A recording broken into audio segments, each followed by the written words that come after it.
All right. 8 concepts to help you get out of this burnout cycle. Welcome, healthcare providers, doctors. You are influencing and empowering your patients to make decisions. You are the resource that is there on their healthcare journey. Harvard research has shown that those that are neutral or happy into positive mindset, loving what they do, are faster and more correct and better providers all around. So, I want to give you these 8 concepts as you are breaking this burnout cycle. We get burnt out and then we take a vacation and then we come back and then we're burnt out again and then it works for a little bit and then it doesn't. And it's this cycle. So, I define burnout as having to not care about things that you deeply care about. Healthcare in the US is this really incredible thing, and we've had really incredible technological advances over the last number of years, and all of this specialization and subspecialization and all of the different moving pieces of a healthcare practice has been incredible. And it's allowed us to really make these advances and really focus on our component of what we're doing. This next era is going to be about the authentic, the individual person. And it's going to start with you as the providers leading your authentic practice, where you get to be the caring and compassionate provider that you want to be. Burnout has us not even thinking of what we want, not even thinking about what we desire it to feel like. There's so many providers I'll reach out to. Hey, how you doing? Tell me what's great. And they'll say, I don't know. I can't even think of what's great because I'm so burnt out. I'm just trying to get through that. Okay. So that's the first thing to get out of this burnout cycle, is to reflect on what is it that you're having to not care about. Is it seeing the person as a whole? Is it being able to follow them through their healthcare journey? Is it this one bitch at the front desk? What is it that you are feeling like you actually care about, but you're having to abandon a value of yours, or you're having to not pay attention to? What is it you're having to not care about? Maybe it's your kids, maybe it's your home, maybe it's your partner, maybe it's your sleep, your well being. What is it that you're having to not care about that you actually do? Okay. Because if burnout is having to not care about something that we actually care about, then let's identify what that thing is. And that's going to help us break this cycle. Okay. Number 2, your worth is not based on you saving your patients. You're a great doctor. You're a great physical therapist. You're a great audiologist. You're a great optometrist. You're a great podiatrist. You're a great ortho. You're a great NPPA. All the providers that work with it, right? You're great.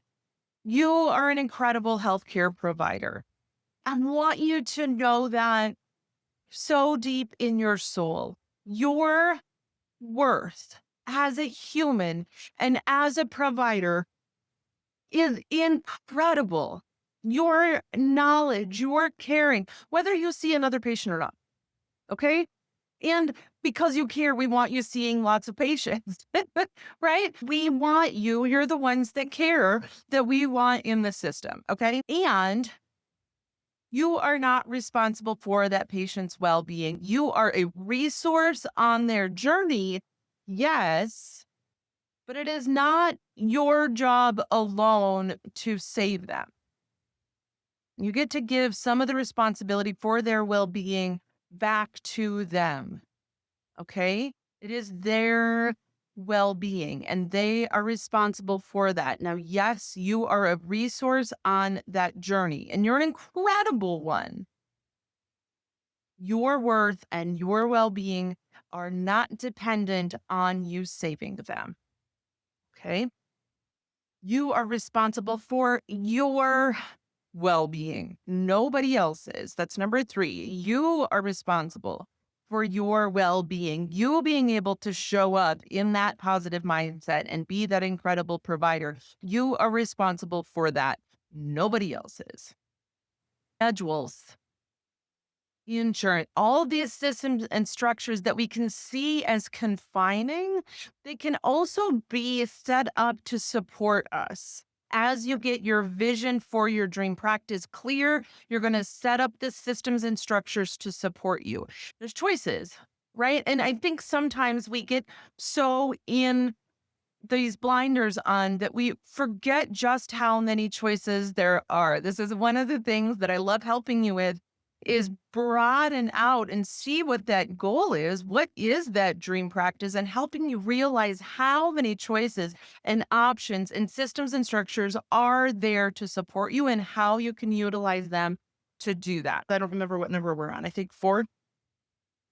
Realizing the impact that you have in your world. So this kind of goes with you're responsible for your well-being. Realizing how much influence you have in your world. Okay. So if that one administrator doesn't like you and you get fired from that job, you're an incredible healthcare provider. You can get another job, right? You'll bring your patients in to see you. You'll magnetize them to you. There are systems and structures that you can utilize to bring them into you.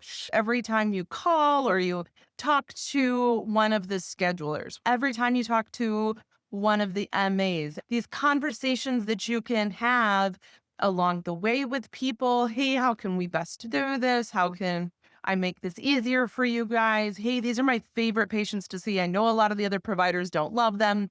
Load them on my schedule, being on the committee that is a go-between for the surgery schedulers and the providers, right? There's so many different ways that you can bring about these changes, realizing how much impact in your world you have.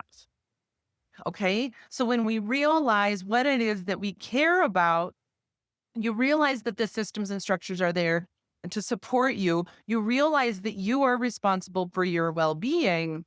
Then you realize how much impact you have in your own world. And you can start to take these actions to undo this cycle. Okay. What are you valuing? This is the next one. What are you valuing?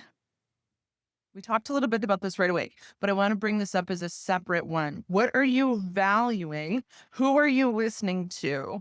And do you still agree? Are you valuing keeping the peace? Are you valuing the metric of patient count? Are you valuing the sales rep that said that the great providers sell 20 of these a month?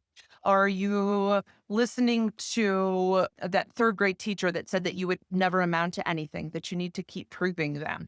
This is that personal reflection piece of who are you listening to?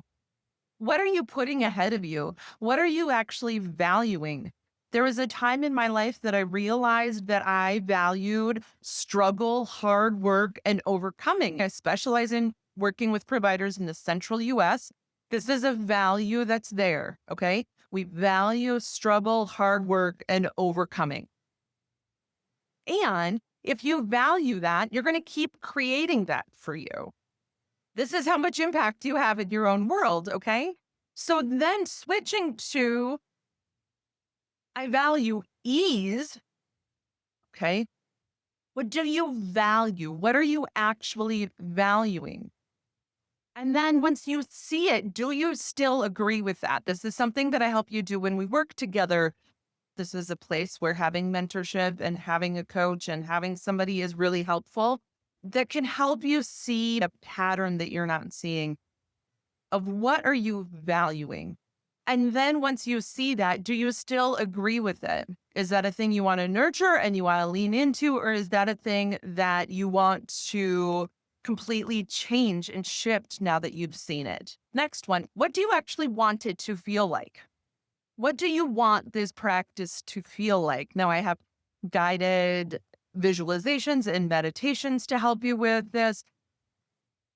And oftentimes this is going to start with, you know, what you don't want it to feel like, right? So starting to name then what you do want it to feel like. And maybe there's a name and maybe there's not. Sometimes it's simply a feeling sense in your body. Sometimes when I've worked with people, it's a pink circle. Sometimes it's a sensation of full and just this overwhelming gratitude and love and joy and just this full heart feeling. Sometimes it's a flow and an ease, and maybe there's some like cool air kind of moving around you and through you when you think of this thing. Maybe it's leaning into the thing instead of away. Whatever that feeling sense might be for you, what do you want it to feel like?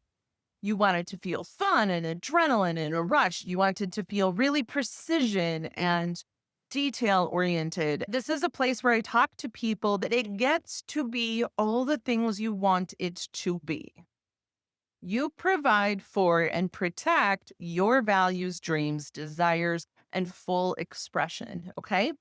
You do that. That's part of that impact that we were talking about, the influence that you have in your own world. You bring that into being. You are so incredible and so powerful. You have so much influence in your world you don't even realize. Okay. When you start seeing some of these core beliefs and start shifting them, you'll realize just how powerful in your own experience you really are. It's a thing I love pointing out to the clients that I work with. And when they see it, it's just this mind blowing moment for them. Okay.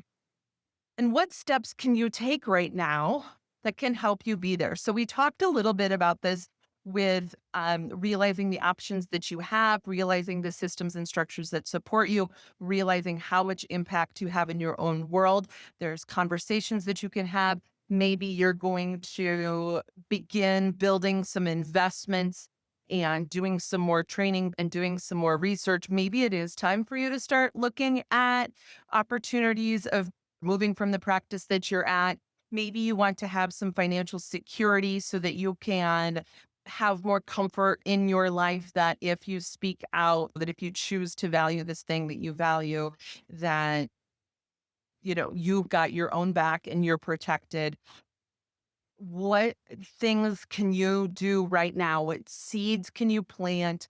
What things can you put into motion? How do you want it to feel? And what steps can you take right now to help you get there? Now, these don't have to be big steps. I often in workshops ask this question as what's the smallest step you can take right now to help you get there? And I know this is backwards from how a lot of people ask it. But what is the smallest step you can take right now to help bring that feeling sense into being?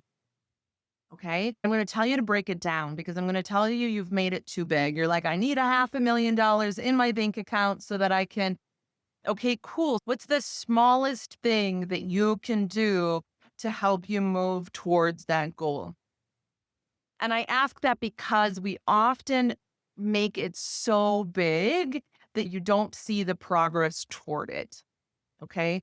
And I want you to break it down because it's these small, consistent steps that you take towards this goal that eventually get you there.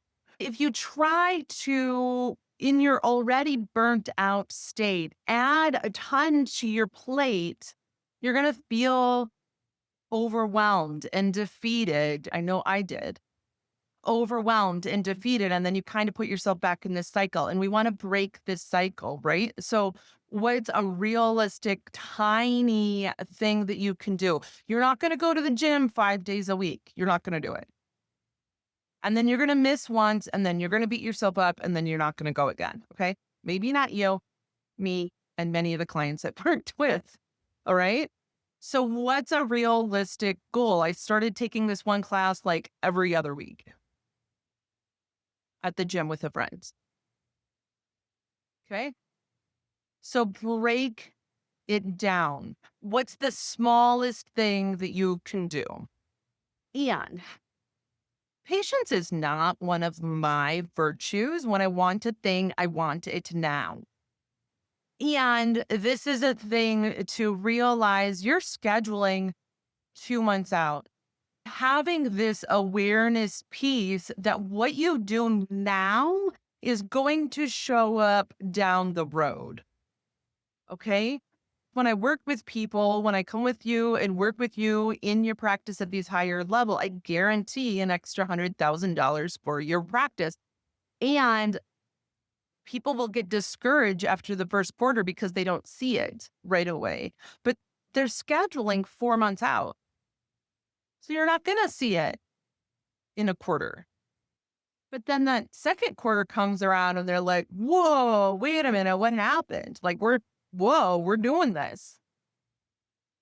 Okay. So having that awareness to be patient and to allow those steps to begin to add up, allow those results to come. All right. So giving yourself this space. Okay.